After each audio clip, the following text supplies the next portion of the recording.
മഹർഷേ എന്തേ മോനെ അത് അങ്ങോട്ട് നോക്കൂ. ഈ ഒരു പ്രശ്നങ്ങൾ എല്ലാരും നിങ്ങൾ കണ്ടിട്ടുണ്ടാവും.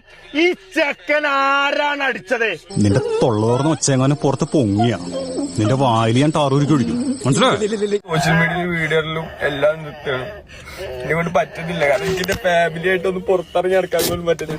മഹാനടാ മെത്തേഡ് ആക്ടിങ് നീ കാണാൻ പോണേള്ളു. ആരാണ് അടിച്ചത്? ആരടിച്ചോട്ടെ, ഓന്റെ പണ്ട ഞങ്ങൾ പുറത്ത് കൊടുക്കുമാ. പുലയാടി മോനെ, ഞാൻ വെറും ആണെന്ന് കരുതിയോടാ നീ. എന്റെ വണ്ടി ഏതോ രണ്ടാൾക്കാർ വന്നാണ്ട് ക്യാമറ കൊണ്ട് വന്നാണ്ട് അടിച്ചു പൊട്ടിച്ചിട്ട്. നീ എത്ര പുളു വേണമെങ്കിലും അടിച്ചോ, പക്ഷെ കേൾക്കുന്നവർ കൂടി ദഹിക്കണം. ഇവര് പറയുന്നത് വണ്ടി തല്ലിപ്പൊളിച്ചെന്നാണ്. വണ്ടി തല്ലിപ്പൊളിച്ചത് വേറെ ആൾക്കാരാണ്.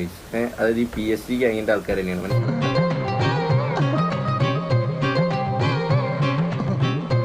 ഷാജാനെ അന്ന് വിളിച്ചു. ഷാജാൻ എന്താ പറഞ്ഞറിയോ? പറ്റിപ്പോയി, കണ്ടന്റ് ആണ്, സ്ക്രിപ്റ്റ് ആയിരുന്നു. മേലാൽ ഇങ്ങനൊന്നും ചെയ്യില്ല. അഞ്ചാറബത്തൊക്കെ എല്ലാവർക്കും പറ്റേ. നമുക്ക് തൊപ്പിയുടെ മേളിലെത്തണം, അതായത് തൊപ്പീനെ വെട്ടിച്ച് തൊപ്പിയുടെ മേളിലെത്തണം, അങ്ങനത്തെ ഒരു ഗ്യാങ് ബിൽഡ് ചെയ്യണം എന്ന് പറഞ്ഞ്. ഇത് തൊപ്പി ചെയ്യണം, അതിൽ എനിക്ക് ചെയ്യാനാവൂല, ഒക്കൂല, എന്നെ കൊണ്ട് നോക്കാൻ പറ്റൂല, പഴയ കണ്ടന്റിക്ക് തന്നെ തിരിച്ചു പോയിക്കോ. അതൊക്കെ ഗോപാലകൃഷ്ണൻ ഒരു നമ്പർ അല്ലേ? ഇത് എന്റെ ഒരു നമ്പറാ. കാണിക്കുന്നത് അതിൽ വേണ്ട തെണ്ടി. വരട്ടെ പോട്ടെ.